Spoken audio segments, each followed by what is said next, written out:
Hey y'all, I hope this video finds you well. Today I'm going to show you how to make this really cute, easy pumpkin garland. I just cannot believe that it's already fall and it's time for me to put out all my fall decor. So I wanted to change up my fireplace just a little bit and I wanted to create something. So I went ahead and created some swatches there. I'm going to show you how to do one on camera. But that's what we're going to make is a little bitty pumpkin. It's not too big. I used thick heavy bulk yarn. I just wanted to make it up really quickly, and I created these little crochet springs, I guess, to create the leaf area. Didn't want to make this complicated at all. And then I also had some chunky brown yarn. I made a chain of like 6 stitches, folding it over, and that's going to be my stem. I'll show you how to assemble everything, but again, this is just really, the tutorial is really about the garland. I do have a video on my channel already that shows how to do a pumpkin, so you can refer to that one if you want better detail, but I'll show you what I did here, okay? So first things first is I have a 7mm crochet hook and a chunky yarn, and I'm going to do a chain of 12. So the goal here is to really just have small little uniform pumpkins that are made quickly. So that's why I used the bulky yarn, and that's why I did little small ones. I wanted to make about 6 or 7 pumpkins, and yours can vary depending on how large you want your garland, but I wanted about 6 pumpkins, so I wanted to create them really quickly. In the second stitch from the hook, you're going to do a half double crochet stitch. So just follow along with the screen there to kind of get this started. Again, I do have a tutorial on my channel that goes a lot slower and more in detail about how to create a pumpkin. But in this case, I'm just making 6 little small pumpkins that we're going to string together, and I'll show you how I do that. Now, if you don't want to run to the store and buy any bulky yarn and you happen to have the 4-weight yarn at home, the 4-weight, any color really can make pumpkins, just put 2 strands together and use a 7mm crochet hook, and you should be able to get the same bulkiness for the pumpkin. So this is what it looks like. You're going to continue doing half double crochet stitches all the way across that row, and you should have created 10 half double crochet stitches, okay? Once you get to the end, you're going to do a chain of 2, and you're going to turn your work, and then you're going to do a half double crochet stitch in the back loop only. Okay, so I'm showing you that here on screen. Again, this is a quick tutorial, okay? So just kind of follow along. You're going to do half double crochets in the back loop only. And guys, this doesn't have to be super perfect. You just want to create your however many swatches that you need. I did all mine at one time, and then I went back and I constructed everything, and so I'll show you how to do the construction of everything here. But yeah, keep in mind too that I'm using a 7mm crochet hook. A lot of times when you're using a bulk yarn, you'll want to use the coordinating crochet hook, and I think in this case it would have been a 9mm. But I wanted my stitches to be really close together. So you'll see my yarn slipping off my hook a little bit. It's also a shiny yarn, and I have a plastic hook, so that all plays into it. But anyway, just keep working until you get to the end here, and then you're going to repeat everything until you get to 10 rows. So we're doing 10 rows to complete our little baby pumpkin. So just continue doing the same thing. And I'm not going to stay on camera this whole time, guys. I just want to get you started. And again, refer back to my other video if you need more details. Okay, just showing you a little bit longer how to work in the back loop only. And I'm not staying on camera, okay? For any more of this. So here I am. I'm just comparing my 2 swatches, making sure I got the same number of rows. I need to go 1 more row with that bright orange there. So I did that off camera, and now I'm going to just finish off my work, leaving a nice little tail. So I'm counting across here, just making sure I had 10. I do that periodically when I'm creating. So leave yourself a good little tail because you're going to use that in most cases to sew down. Now I ended up working ahead and I forgot that I was doing the orange one on camera, the bright orange one. So I'm going to switch colors and I'm going to show you how I finish up that darker orange, just because I did this bright one off camera, not really even paying attention. That I'm like, oh, that's the one I was actually showing you. So what I did here is, because this orange one, this dark orange here, I did not have enough yarn to sew along the edges in that color. So I had some 4-weight orange yarn that I'm going to use to sew along the raw edge. And to be honest with you guys, that lighter weight yarn was a lot easier to work with as opposed to this bulky yarn. So if you happen to have the same color or around the same color in a 4-weight, I would suggest go ahead and using that, because for this project, when we did so many, it was easier just to use that lighter weight yarn. So again, I sewed along the top to create a cinch, just going around, and then I'm sewing along the edge to close the pumpkin. So you can also do this with a crochet hook and just slip stitch along the side. It's just as easy for me just to sew it. So using anything that you have, go ahead and just stuff that into the pumpkin. So I had some extra yarn laying around. I put that in there. I had some cotton, the polyester fiber fills. I had that. I stuffed that in there.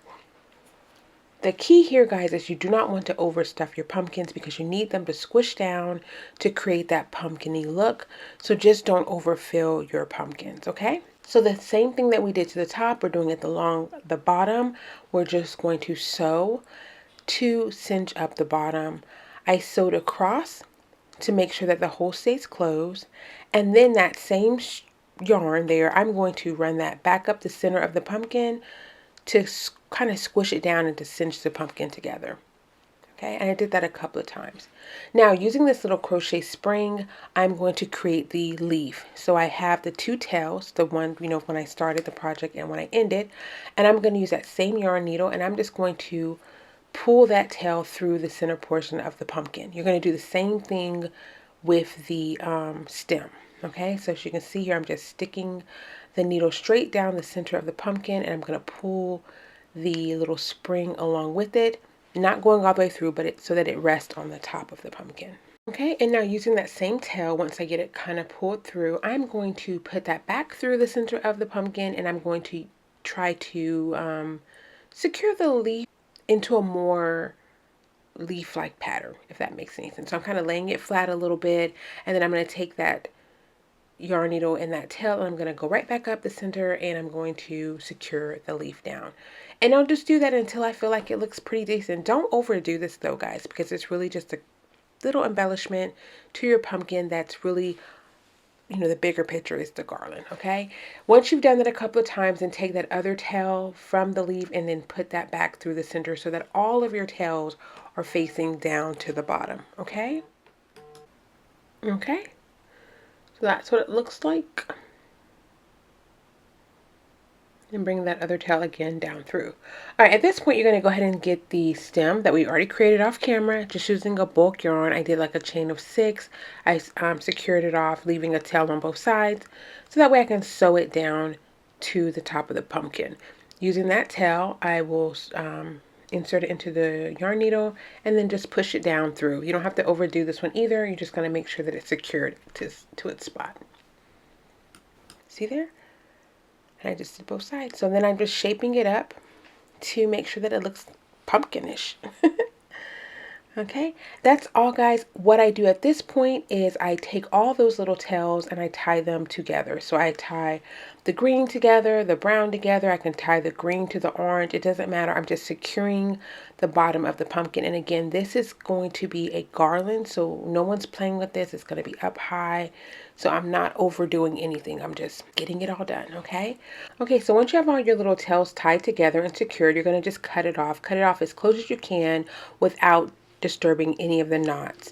Okay, so here are my little pumpkins. They all, while created the same way, they all look just a little bit different, and that's okay because pumpkins do not look the same in the pumpkin patch, okay? I found this jute cord here from a local Joann's Fabric, but you can use jute, you can use rope, you can use yarn. It's whatever you want. I think the jute gives it a little bit more of a rustic look. So that's what I use. Now, what I did was I went ahead and pre-measured my fireplace area. I knew how much jute I needed. In my case, I needed 84 inches. So let me explain what I'm doing here. I left a portion of the beginning part of the jute open because that's what I'm going to use to kind of secure the garland to my fireplace. Then I measured across to see how much I needed, how much space I needed in between each of my pumpkins, and I just use the Sharpie to mark it, just a light little dot, so that way my pumpkins line up around the same spot. So in my case, it's about 12 inches apart. So I left 7 inches on each side to secure my jute to the fireplace, and then between each pumpkin, it's about 12 inches, roughly, okay? Once I did that, one end, I made a slip knot, and that slip knot is what I'm going to use to anchor my garland to my fireplace. So you can use those little command hooks or whatever you want to anchor it. On the other end of the jute, I used my yarn needle and I just pulled it through. So that way make it a lot easier for me to weave the jute through the stem part of the pumpkin.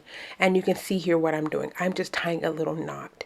This is going to ensure that my pumpkins don't slide along the rope or the jute. They stay nice and secure. Okay, I do that for all 6 pumpkins using, again, the stem area to anchor everything together, because remember when you made the little loop before you sewed it down, that's a perfect area for the rope or the tweed or whatever you're using to go through.